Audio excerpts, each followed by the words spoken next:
Sari, ambil di sebentar ya. Ya. Mbak Mel, sebentar ya.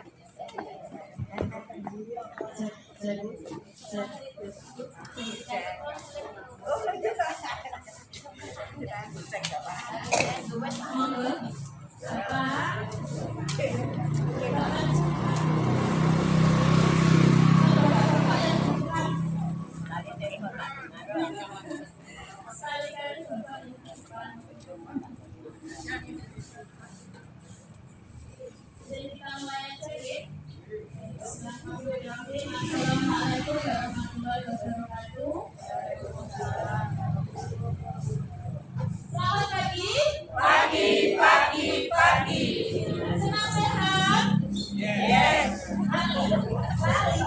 Apalagi? Senang sehat? Yes. Adiwan? Oke.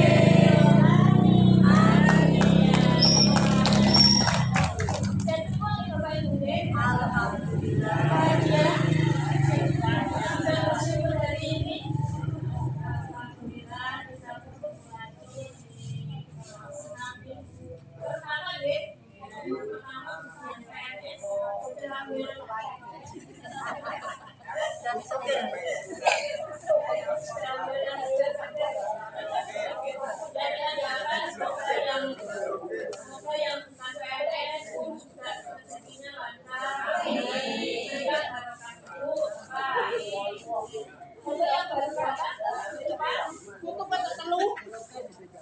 sebelum kita mulai kasus ini, mari kita berdoa agar apa yang kita lakukan kita bisa sehat yang lebih cepat.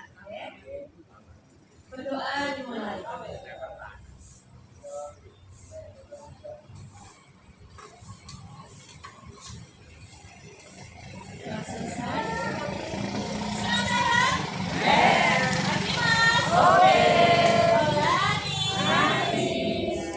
Untuk pagi ini kita ada informasi kesehatan dari dokter Erin.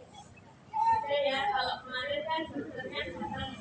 Nah, sekarang cantik masih dokter Erin sudah bersama dengan kita sekitar 4 tahun. Jadi yang sering kontrol ketemu di klinik itu beberapa kali pasti sudah tahu dengan dokter Erin. Monggo dok. Monggo tepuk tangannya untuk dokter Erin.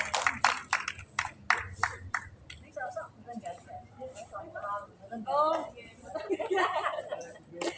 kalau kemarin kan dokter Brenda, ini dokter Erin. Monggo dok, perkenalkan. Terima kasih Mbak Sari. Selamat pagi Bapak Ibu. Pagi. Assalamualaikum warahmatullahi wabarakatuh. Hari ini sehat semua?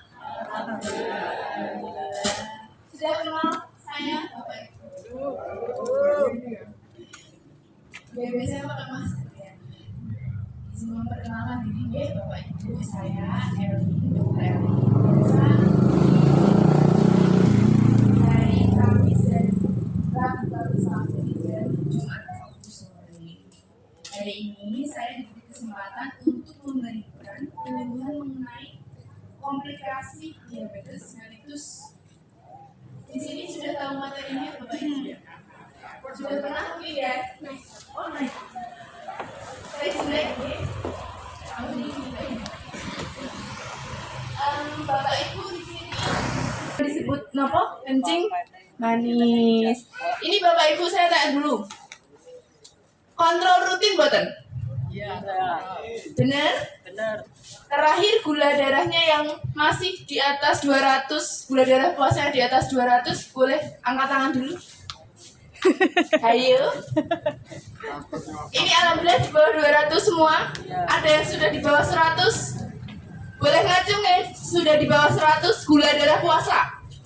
Boleh angkat tinggi. Oh, alhamdulillah. Boleh diberi tepuk tangan untuk yang di bawah 100 ini. Luar biasa ya. Ibu biasanya ambil Obatnya Ibu Sinta ini sering ngomong. Obatnya apa aja? Enggak, aku karena 94 itu Ya. jadi saya enggak berubah. Jadi saya juga enggak pernah oke, jadi ketahuan ya ini Mbak Sari ya. Gak apa-apa Bu, ini menjadi pelajaran buat kita semua. Berarti Punten, terakhir ambil obatnya kapan? saya enggak pernah Tapi diabetes ya? ya. Oh enggak, Kontrol kontrol. Oh enggak, ini tadi saya menanyakan yang sudah ada diabetes, terus gula darah puasanya terkontrol di bawah 100, boleh tunjuk tangan? Berarti aman ya Bu, jenengan memang alhamdulillah sehat ya, terkontrol. Tepuk tangan dulu buat Ibu Sri ya tadi ya. Nggih. Yang tadi di bawah 100 ada diabetes Bu? Nggak ada. Oh, berarti aman ya Mbak mestinya. Oh campuran, jadi alhamdulillah ya. Maksudnya Rolanis yang di sini aman, oke, alhamdulillah. Sekarang ini menjadi bahan belajar ya Bu ya. Kita sekarang membahas tentang kencing manis. Kencing manis itu kadar gula dalam darahnya itu di atas berapa? 200 ya. Kalau untuk yang puasa di atas 126. Jadi apabila di pemeriksaan hasil lab itu didapatkan hasil sebesar itu, nanti akan dikontrol dulu. Dengan gimana? Dengan olahraga, makanannya dijaga. Seperti itu ya. Kalau misal dengan perubahan modifikasi gaya hidup tidak ada perubahan, masih tetap di atas 200 untuk gula darah sewaktunya dan di atas 126 untuk gula darah puasanya, berarti sudah tegak diabetes mellitus. Harus kontrol rutin. Jadi kuncinya Bapak Ibu, kalau misal menderita hipertensi atau diabetes mellitus atau penyakit kronis lain, itu kuncinya harus berobat rutin. Karena apa? Kan banyak ya yang dengar sering-sering ngunjuk obat ya kayak gitu ya, malah bilangnya itu malah salah. Jadi obat-obat yang Bapak Ibu minum itu untuk mengontrol, melindungi otak, ginjal, jantung. Jadi biar tidak jatuh ke komplikasi gitu ya. Jadi kalau ada yang bilang, loh kok wis suwe ngombe obat kok ora uji ginjale gitu, itu malah melindungi ginjal nggih Bapak Ibu nggih. Jadi jangan termakan dengan omongan-omongan seperti itu ya. Siap? Ya, karena kenapa gula itu harus benar-benar dikontrol. Kalau tidak dikontrol nanti bisa komplikasi. Yang paling menakutkan itu komplikasinya ke pembuluh darah yang besar. Seperti apa? Pembuluh darah di otak, di jantung, di ginjal kayak gitu ya. Jadi yang paling ditakutkan itu misalnya di otak bisa jadi apa Bapak Ibu komplikasinya? Stroke. Benar. Jadi gula darahnya nggak terkontrol, nggak pernah kontrol rutin, nggak pernah minum obat, gula darahnya di atas 200 terus. Nah itu hati-hati untuk ke stroke bisa kayak gitu. Terus sekarang kalau ke pembuluh darah besar yang di jantung bisa jadi apa Bapak Ibu? Apa? Bisa jadi apa? Serangan jantung. Gimana itu serangan jantung gejalanya?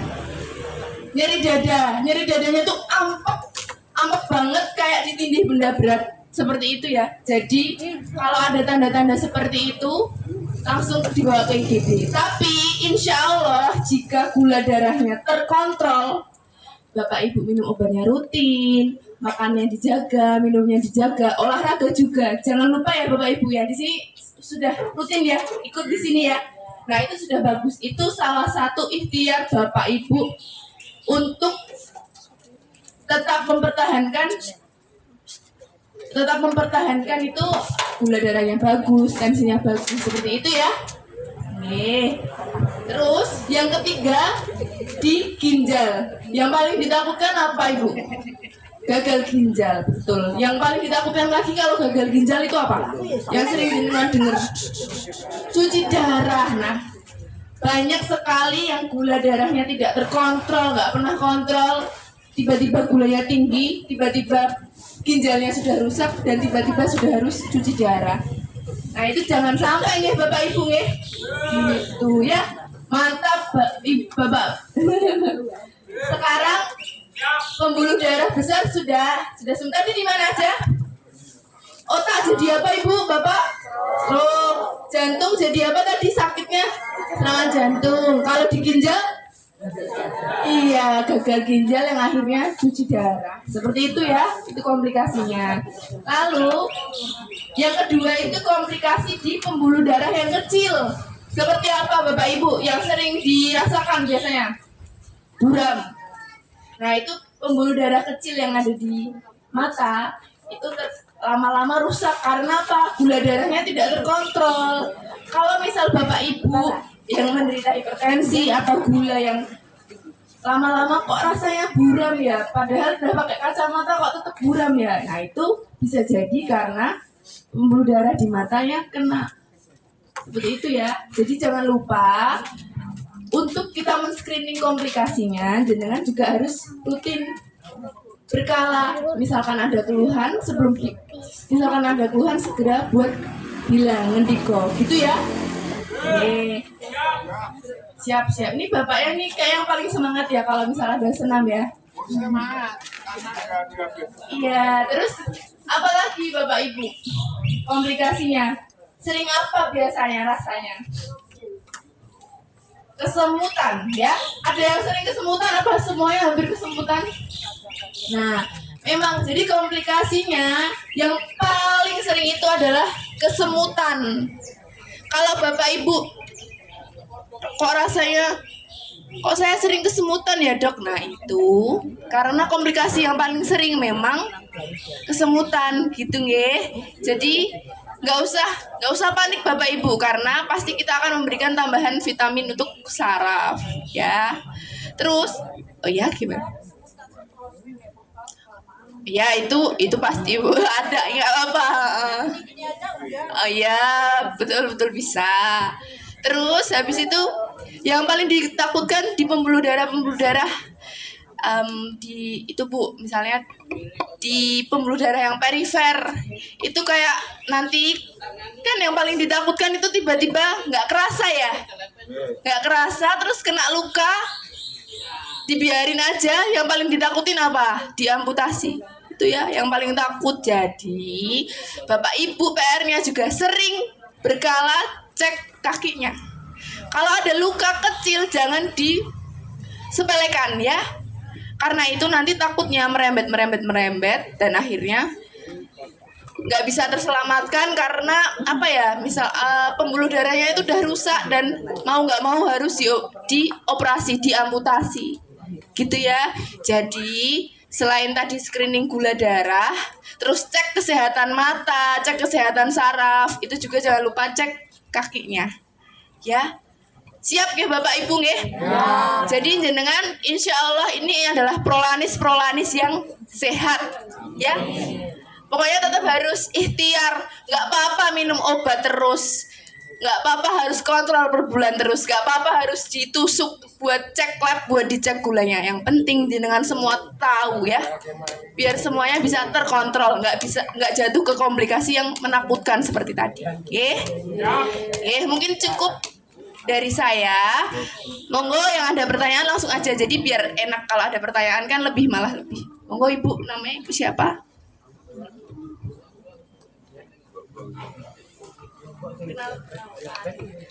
Assalamualaikum warahmatullahi wabarakatuh. Nama saya Ibu Lulu. Mau menanyakan sehubungan dengan cek gula darah. Cek gula darah yang biasa-biasa diambil itu apakah akurat kalau dibandingkan dengan cek darah yang di lab? Ini maksudnya Ya, itu terus karena gini, saya itu kan punya tensi tinggi, terus sering kesemutan, tapi saya cekan tuh ternyata ada asam urat dan kolesterol yang tinggi. Ya. Terus saya dibilang teman saya, kamu itu kurang akurat, cek aja ke lab kan gitu. Terus sebaiknya gimana? Terima kasih Bu Lulu. Jadi tadi Bu Lulu nanya gini Bapak Ibu, mungkin ini juga akan menjadi pertanyaan semuanya. sering ya tahu yang diceknya, yang dicetik yang di sini ya. Nah itu akurat tidak? Tadi pertanyaan seperti itu ya Bu. Itu sebenarnya kalau dibilang akurat tidak begitu akurat karena itu yang diambil di kapiler. Jadi pembuluh darah yang kecil sekali, maksudnya tidak terlalu menggambarkan. Jadi itu buat screening Bapak Ibu. Kalau misalnya tinggi, ya itu menggambarkan kemungkinan bisa jadi gula, kolesterol, asam lambung tinggi. Nah, untuk biar lebih valid lagi, makanya mending diambil yang di sini. Karena kalau yang di pembuluh vena yang di sini, yang di kan biasanya diambil yang di siku ya. Nah, itu lebih valid karena biasanya nanti diedukasi untuk puasa dulu. Jadi intinya kalau ini itu bisa Bu, boleh. Jadi buat screening itu nanti ketahuan, oh kok tinggi ya, berarti mendingan saya coba cek lab yang di sini untuk memastikan lagi, gitu ya. Karena biasanya yang cetek itu nggak pakai puasa, iya nggak Bu? Biasanya tiba-tiba langsung ditawarin ya, Bapak Ibu mau nggak cek ini, cek gula darah, kolesterol ya. Memang harganya lebih murah karena kan cuma di sini ya dan paling sederhana seperti itu. Jadi itu bisa untuk screeningnya, boleh Bu, nggak apa-apa, gitu ya. Dan terutama yang punya riwayat dari orang tua, dari keluarga itu mending lebih baik dipastikan dengan cek yang lab, diambil yang di sini. Gitu ya. Gitu ya Bapak ya. Mau 17 Agustus jadi semangat ya. Luar biasa. Tepuk tangan dulu untuk semuanya. Oke, pertanyaan lagi boleh Bapak Ibu atau Bapak mau bertanya? Boleh, monggo. Bapak, ayo perwakilan Bapak. Ya, boleh. Berdiri, Pak. Di foto.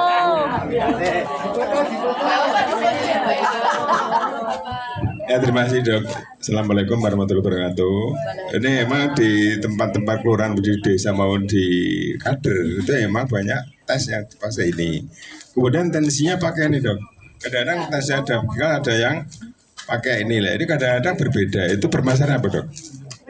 Permasalahannya di antara digital dengan saya itu kadang-kadang berbeda. Oke. Ya Bapak, matur nuwun pertanyaannya. Kalau biasanya memang di kader-kader itu boleh Pak, duduk aja nggak Pak? Di kader-kader itu dikasihnya yang sudah praktis digital, terus yang cetek itu karena apa? Pelatihannya gampang, maksudnya diajarkan ke masyarakat awam itu lebih gampang kan, karena kalau misalkan yang tensi yang manual itu kan harus diajarin ya, dan itu kan perlu waktu yang lumayan. Nah sebenarnya kalau akurat tuh memang secara ilmiah lebih akurat yang manual Pak. Jadi kan banyak yang protes, saya pakai yang digital kok tinggi ya. Nah nggak apa-apa, itu dipastikan lagi dengan manual boleh. Jadi itu tetap menggambarkan, bukan yang nggak akurat banget itu enggak, tapi tetap menggambarkan dia. Yang penting waktu cek tensi itu harus keadaan tenang, seperti itu ya. Apakah ada perbedaan di antara tangan kaki dan tangan kaki? Kalau itu tidak ada sih Pak. Kalau misalnya ada perbedaan yang cukup signifikan, nah itu perlu diperiksakan lebih lanjut karena kan takutnya ada penyakit jantung gitu ya. Kalau berbeda banget tidak sih. Iya, terima kasih Pak, sami-sami. Monggo Ibu, Bapak yang lainnya. Jadi kenapa kader-kader itu dilatihnya pakai yang manual? Karena itu memang sederhana dan mudah Bapak Ibu gitu. Monggo, siapa lagi yang mau bertanya? Boleh. Di sini berarti rutin ya yang cek bulanan itu rutin ya? Yang 6 bulan, Mbak Sari kalau yang 6 bulan itu yang untuk yang prolani selama ya? Maksudnya monggo kalau ada Bapak Ibu yang masih miss yang terdaftar, oke. Yang terdaftar di Jasmine 2, oke. Yang penting itu semuanya, jadi benar-benar kesehatan mata, kesehatan saraf itu kan yang paling apa ya, yang paling bisa dirasakan ya gejalanya ya. Kalau misalkan dirasakan ada gejala-gejala tadi, langsung aja diperiksakan ya Bapak Ibu. Yang paling penting sih tadi ya, apa tuh namanya, cek gulanya harus rutin, minum obatnya jangan sampai bolong-bolong. Yang sering terjadi di masyarakat tuh seperti ini Bapak Ibu. Kalau misalkan cek terus ternyata gulanya bagus, nah itu tuh pada nggak mau minum obat lagi. Nah, tapi itu jangan, karena gula dan hipertensi itu merupakan penyakit yang bukan dapat disembuhkan, tapi dikontrol ya, gitu ya. Jadi jangan sampai normal dengan benar-benar lepas. Nah, nanti takutnya tiba-tiba tinggi, malah pas tinggi itu udah komplikasinya udah terlalu jauh seperti itu. Gitu nggih. Ada yang mau nanya lagi? Boleh.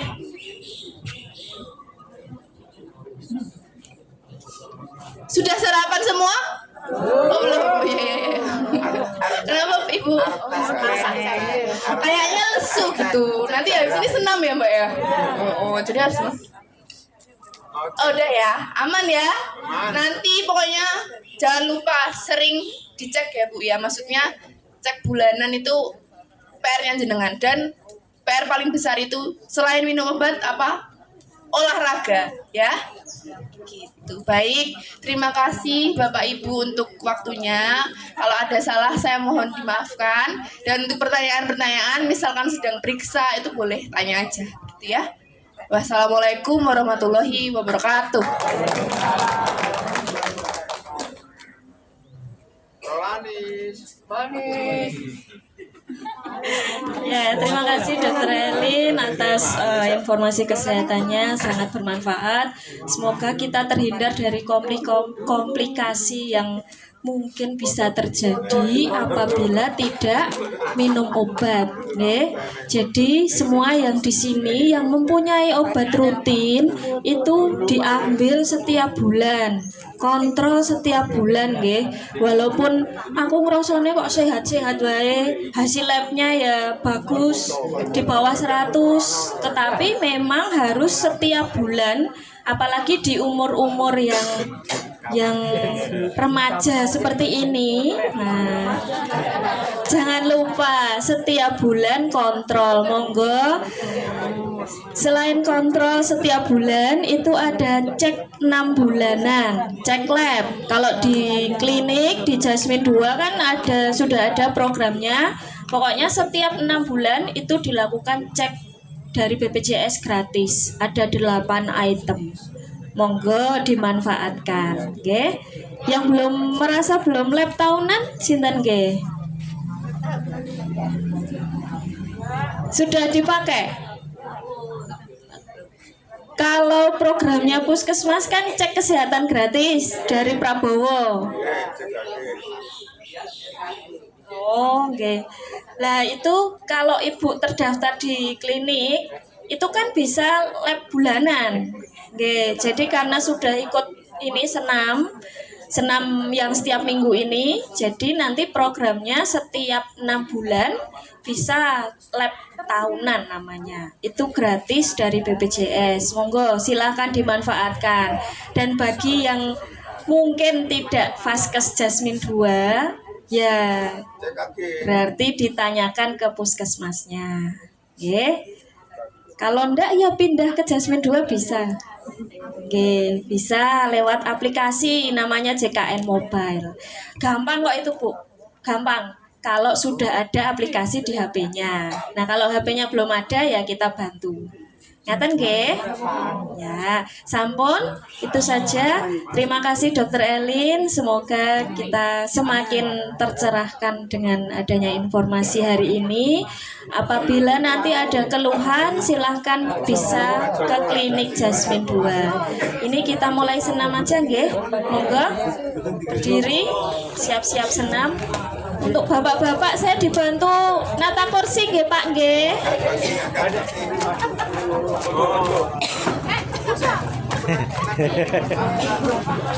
Foto dulu. Foto.